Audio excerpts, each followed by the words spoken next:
Tengo yo mucha constancia de que haya habido ningún congreso con un apoyo tan alto a la dirección del sindicato como ha habido en este congreso, y yo os felicito y os lo agradezco.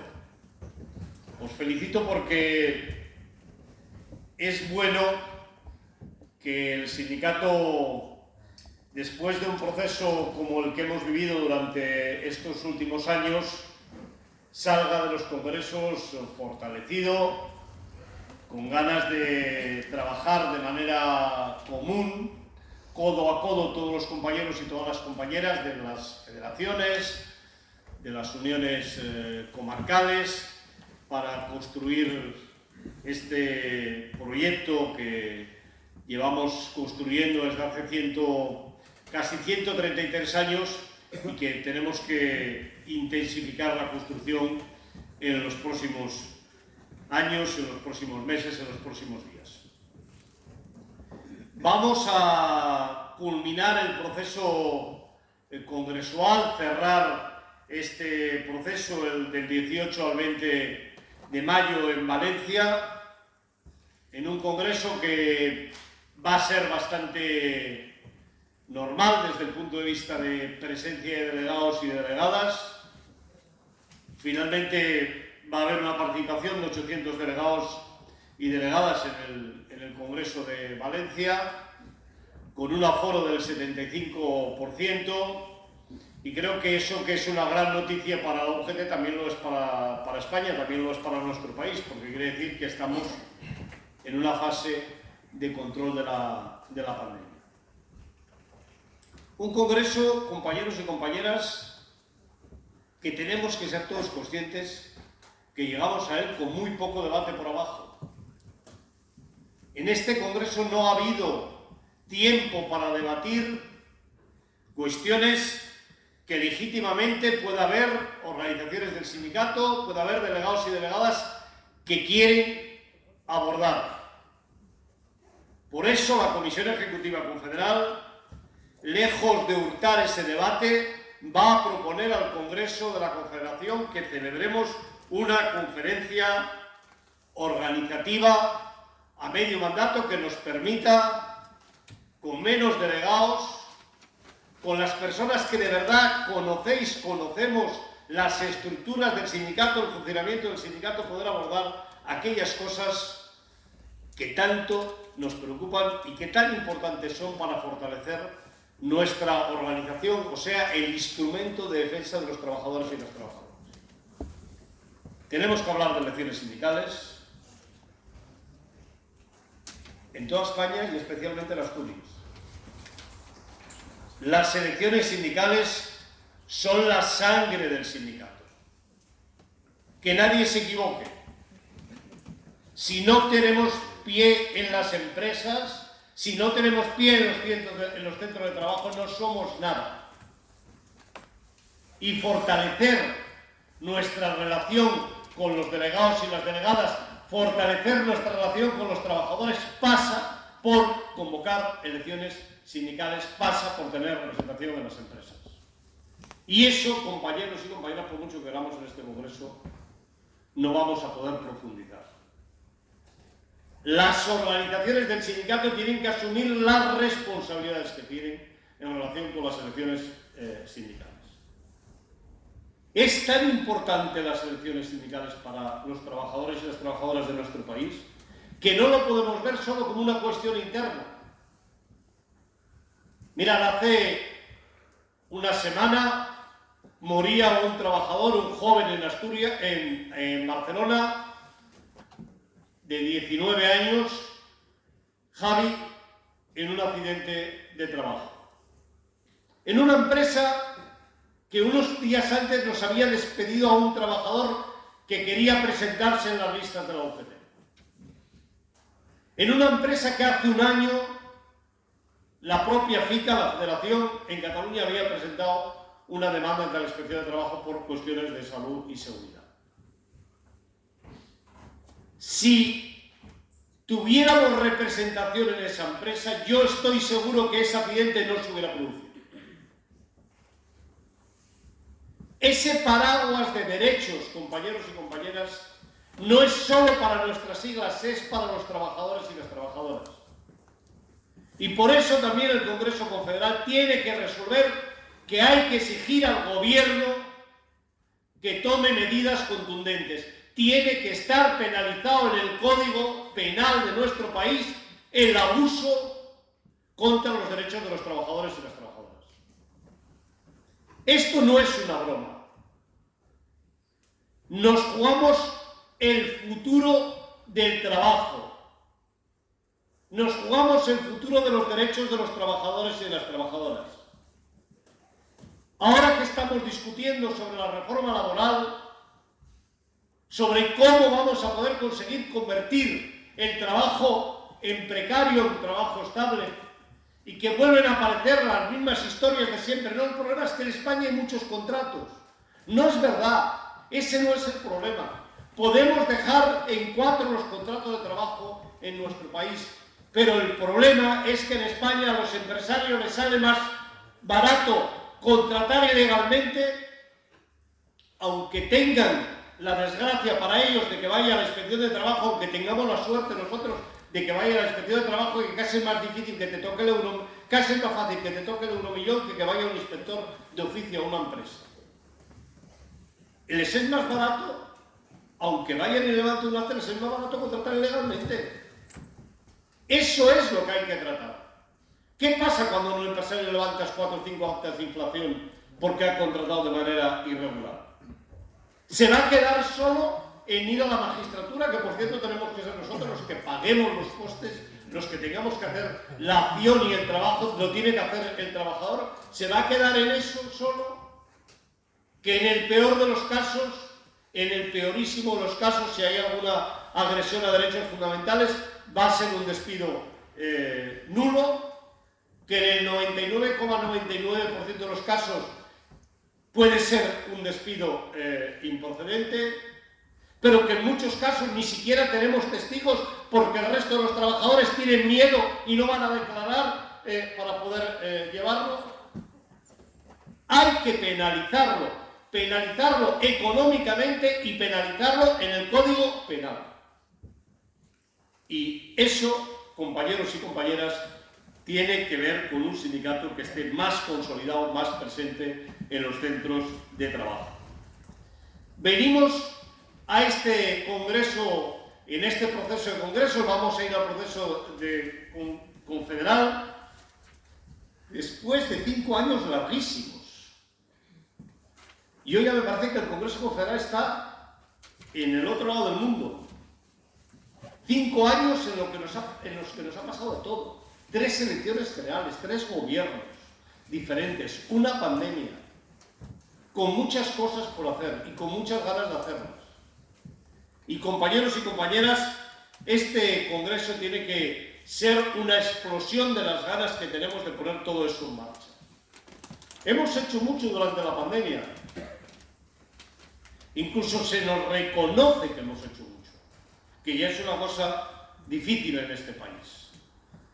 Pero más allá de las medidas que hemos puesto, de los ERTES, más allá de los subsidios diferentes que hemos puesto para colectivos que no habían tenido nunca derecho a subsidios, ayudas, a soporte, más allá incluso del soporte que se ha dado a las empresas, que también conviene que lo expliquéis, porque los empresarios de este país, oye, parece que a ellos no les ha llovido durante esta pandemia. Pues de cada 5 euros que se ha gastado el Estado español para medidas en relación con la pandemia, 4 han ido subvenciones a las empresas.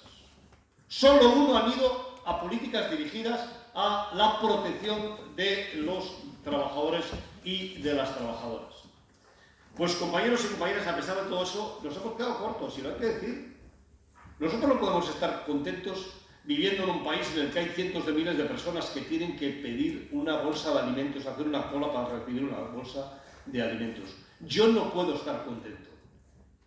Nosotros como sindicato no podemos estar contentos de vivir en un país que hay gente que vive en la calle porque ha perdido la vivienda. Gente como nosotros. No penséis que son personas que estaban desposeídas de todo, que también tendrían derecho. No, son compañeros y compañeras personas que hace un año ni se les había pasado por la cabeza que estarían en este mal sueño que ha representado esta pandemia. Por eso, compañeros y compañeras, nos queda ese trabajo por hacer, que es acompañarlos, que es conseguir efectivamente que nadie se quede en el camino. Y ahí hay un instrumento que es el mínimo vital, que es la renta del mínimo vital, que hay que desarrollar, que hay que poner en marcha. El sindicato no va a renunciar a la derogación de las reformas laborales de ninguna de las maneras. Y nadie tiene que contraponer la derogación de las reformas laborales frente a un proceso de negociación en el que estamos dispuestos a sentarnos, estamos dispuestos a discutir, a hablar, pero, compañeros y compañeras, nuestro objetivo es la derogación total de las reformas laborales. Porque no hay ni una sola cuestión que se haya aprobado en las reformas laborales del 12 y el 13 que sirva para defender ni el tejido productivo de nuestro país, ni a las empresas de nuestro país que miran el futuro para construir. Seguramente que está bien para los especuladores, que va a haber que empezar a diferenciar entre empresarios y especuladores, y desde luego no sirve para los derechos de los trabajadores y de las trabajadoras, ni para repartir la riqueza que se genera en las empresas. Partiendo de esa base, vamos a ver qué da de sí la negociación, pero también tenéis que ser conscientes que esta negociación la hay que acompañar con movilizaciones. La movilización y la negociación son dos elementos claves para conseguir que podamos mejorar la actual situación de las relaciones laborales en nuestro país. Yo espero que en los próximos días, y digo días, podamos tener cerrado un acuerdo en materia de pensiones, lo que sería la primera fase de la negociación que se deriva de los acuerdos de la Comisión del Pacto de Toledo. Y será, si es que hay acuerdo, en las condiciones que este sindicato ha defendido desde hace 5 años. Derogar la reforma del Gobierno popular de Mariano Rajoy. Hay que volver a un sistema de revalorización automática de las pensiones, sin más, tal y como estaba antes del año 2013. Hay que hacer desaparecer el factor de sostenibilidad que aprobó el Gobierno de Rajoy y hay que mantener la actual situación por lo que hace referencia a las jubilaciones antes de la edad reglamentaria de jubilación. Y ahí nosotros además queremos mejorarlas. ¿En qué sentido mejorarlas? En el sentido en que cuando una trabajadora o un trabajador con 63 años se jubile de manera anticipada, los años que tiene cotizados sean un elemento, un factor positivo a la hora de poder jubilarse. Que hasta ahora este es un factor que no estaba presente.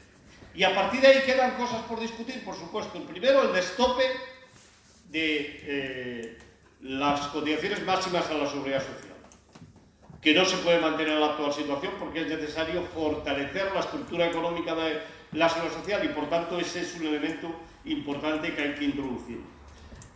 La propia subida del salario mínimo interprofesional en el año 2023 a 1.200 euros, que es el 60% del salario medio de nuestro país, será otro elemento importante para aumentar la recaudación en la seguridad social. Ahí, compañeros y compañeras, vamos a estar trabajando para conseguir cambios que nos permitan avanzar. Antes Pedro ha hecho referencia a los fondos de reconstrucción. Son una gran oportunidad, compañeros y compañeras. Lo son para toda España y lo tienen que ser especialmente para las comunidades autónomas que tienen una situación de más dificultad por los propios sectores que actúan de manera más importante. Nosotros hemos estado trabajando con el Gobierno. Sabéis que se ha presentado a Bruselas el plan, las 2.000 páginas un poco más de 2000 páginas del plan, que habían estado trabajando en la comisión que se creó por las organizaciones sindicales y empresariales. Os tengo que decir que trabajar y concertar un plan de 2000 y pico de páginas que se hace en poco más de 2 meses no quiere decir que sea un plan del sindicato. Quiere decir sencillamente que hemos ido haciendo aportaciones. Ni siquiera conocíamos el 100% del texto del plan. Lo hemos conocido el mismo día que la Moncloa colgó el plan. Pero más allá de las cuestiones más que discutibles, que va a haber que hablar, que va a haber que concretar y que va a haber que concertar con la sociedad, algunas con las organizaciones sindicales y las organizaciones empresariales, a mí me parece que es una hoja de ruta extraordinariamente positiva para nuestro país. Una hoja de ruta que tiene que ser discutida y negociada, como os decía. Porque, compañeros y compañeras, la transición ecológica, la transición medioambiental que necesita nuestro país, tiene que ser negociada y concertada con la sociedad. Nadie en este país nos va a dar a nosotros ninguna lección de defensa del medio ambiente. El medio ambiente para nosotros es tan importante, compañeros y compañeras, como que somos absolutamente conscientes que no hay estado de bienestar si no somos capaces de poner fin a esta degradación que sufre nuestro planeta. Por supuesto, que nadie lo ponga en duda. Ahora, este proceso tiene que ser un proceso de transición en el tiempo, transitar de un sistema a otro sistema. Y para transitar necesitamos tiempo. Yo suelo decir que antes de desenchufar una actividad tiene que haber otra que ya está enchufada y está funcionando.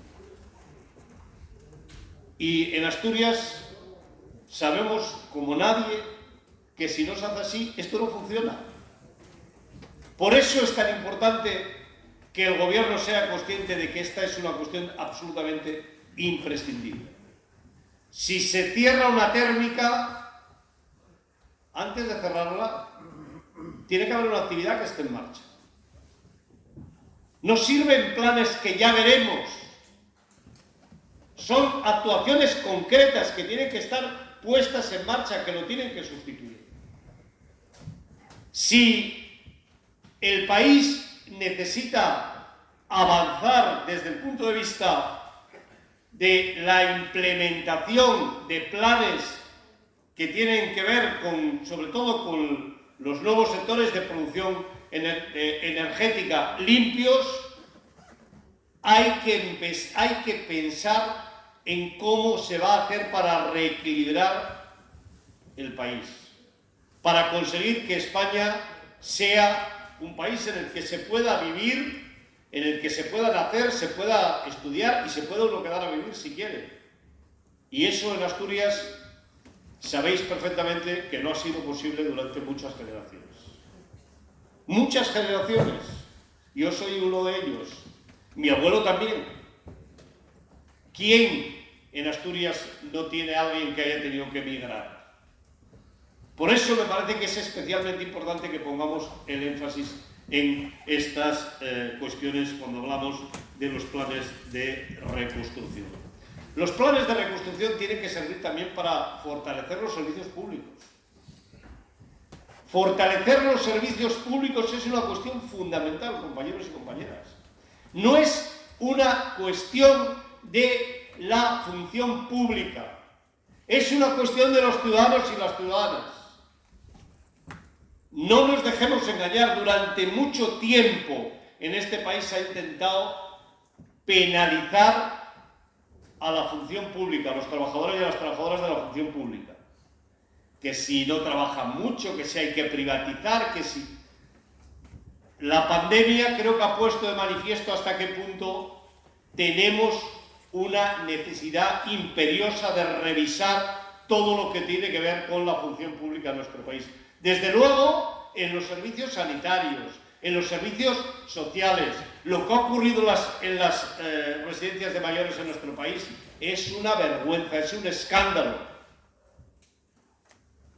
Es, compañeros y compañeras, sin ningún lugar a dudas, una agresión absolutamente insoportable a las personas mayores. Y eso tiene que ver con la falta de recursos, de medios públicos. Pero podemos verlo desde otra perspectiva. ¿Qué ha pasado con el SEPE? ¿Qué pasa con la Seguridad Social? ¿Qué ocurre si hoy uno de nosotros tiene que ir a solicitar porque llega la hora de jubilarse, la pensión, depende de qué comunidad autónoma esté, 6 meses? Pero es que la media de edad de los trabajadores y las trabajadoras de la Seguridad Social es de 57 años. Hay que acabar con la tasa de reposición, se tiene que derogar. Tenemos que tener los empleados públicos necesarios para que nos puedan atender en buenas condiciones. Y esto tiene que ser una demanda del conjunto del sindicato, tiene que ser una demanda del conjunto de la sociedad. No me voy a alargar, pero habéis visto, compañeros y compañeras, hasta qué punto este mito de la globalización, de que todo puede venir más barato, es un mito que se rompe en el momento en el que lo necesitamos todos en el mundo a la vez. En España no hay ninguna fábrica de alcohol, nadie se lo había planteado nunca, hasta que ha llegado la pandemia. No había ni una fábrica que fabricara mascarillas, ni los EPIs de protección, ni teníamos la tela homologada para poder fabricarlas. Eso lo hemos vivido durante la pandemia. Todos estos bienes necesitamos que estén a nuestro alcance. Porque cuando viene una maldada, el mercado global se convierte en un mercado persa. Quien tiene dinero y lo tiene más calentito va y se lo lleva. Y eso no ha ocurrido con las vacunas. ¿Sabéis por qué? Porque estamos en la Unión Europea. Si no estuviéramos en la Unión Europea, ocurriría exactamente lo mismo. Y al tanto, con los cantos fáciles de que si yo pudiera vacunaría, no toda España, ni a la Comunidad de Madrid, vacunaría a todo el mundo. Claro, pero qué tontería. Habrá que generar las condiciones para tener las vacunas, claro, porque si yo pudiera, ¿qué quiere decir si yo pudiera? La vida pública tiene la obligación de poder. Y hay a quien le molesta que en la Unión Europea las vacunas se den por el orden que se establece desde el punto de vista de las necesidades de la población. Y hay a quien le molesta mucho que tenga que hacer una cola para ir a vacunarse, que le gustaría que fueras un médico privado a poder ponerle la vacuna o ir a un centro privado. Eso lo hemos ganado porque está la Unión Europea. Porque la Unión Europea ha sentado unos criterios generales. Y compañeros y compañeras, España es de los países que ha salido ganando muchísimo. ¿O alguien se cree que Alemania iba a estar por detrás de España si no estuviéramos en la Unión Europea? La Unión Europea, compañeros y compañeras, ha marcado unos criterios que tenían que ver con la situación de pandemia y las necesidades médicas y de salud. Y eso hay que defenderlo, porque si no lo defendemos, acabaremos como se ha acabado en la Comunidad de Madrid, con la ultraderecha volando y explicando fantasías que después pagaremos el conjunto de los ciudadanos y de las ciudadanas. Quiero acabar brevemente con una cuestión que me parece muy importante, que es el tema de los impuestos. En este país, algunos días, uno tiene la sensación de que de las fuentes van a manar euros. O que alguien nos va a dar los duros a 4 pesetas, que eso ya no lo entendemos nada más que los que tenemos una edad. Pues no. Ni de las fuentes van a manar euros, ni nadie nos va a dar duros a 4 pesetas. Hay que tener un sistema impositivo justo, progresivo, que pague más quien más tiene. Hay como en España como una especie de campaña de a ver quién es el que quita primero el impuesto de sucesiones, que es arcaico. No, los impuestos para algunos son arcaicos, claro, si lo quieren tener todo. ¿Cómo se puede decir que es arcaico el impuesto de sucesiones, que es uno de los impuestos más justos. Si uno cuando se jubila, uno cuando se muere, deja su patrimonio, parece razonable que una parte de ese patrimonio se reparta. ¿Para qué? Para poder tener servicios educativos, para poder tener servicios de salud, para que los niños tengan unas ciertas igualdad de oportunidades en las escuelas o en las universidades. Hemos visto Corea del Sur hace unos días, la Samsung, que reparten el gran imperio, se muere el propietario y tienen que repartírselo. Y el Estado se lleva 9.000 millones de euros. Y lo que más sorpresa me ha causado es que los herederos dicen que están muy satisfechos de pagar. Pero es que no es razonable. Hay que contribuir al bien común de la sociedad y, de verdad, desde el sindicato nos tenemos que poner las pilas. Esta es una cuestión que no es partidaria, que es de clase, compañeros y compañeras, que no es defender a un partido o a otro partido, es defendernos a nosotros. Por eso me parece que es muy importante que en los próximos tiempos seamos capaces de escuchar algunas voces que vienen del otro lado del Atlántico. Yo me he quedado sorprendido con el discurso del presidente Joe Biden, que explica una cosa que además es poco discutible. Habla de los sindicatos y habla de que los sindicatos somos las organizaciones, y nosotros podemos decir que somos, con mayúsculas, somos la segunda organización más antigua del planeta, que han traído las clases medias al mundo. Y fijaros ahora las clases medias que nos ven de lado. Y es verdad, porque las clases medias nacen justamente de ahí, del reparto de la riqueza. Nacen justamente de ahí, de la igualdad de oportunidades desde un sistema educativo que pueda igualar las opciones de la gente. De ahí es de donde pueden hacer las iniciativas que luego generan actividad, generan riqueza. Por eso me parece, compañeros y compañeras, que tenemos una gran ocasión, Javi, tenemos una gran ocasión en el Congreso de Valencia para salir con una estructura fuerte, unidos, con un proyecto sindical común, que dediquemos poco tiempo a mirarnos a nosotros, que dediquemos mucho tiempo a mirar a los trabajadores y a las trabajadoras de nuestro país y a lanzar alternativas que nos ayuden a mejorar la actual situación. Gracias, compañeros y compañeras.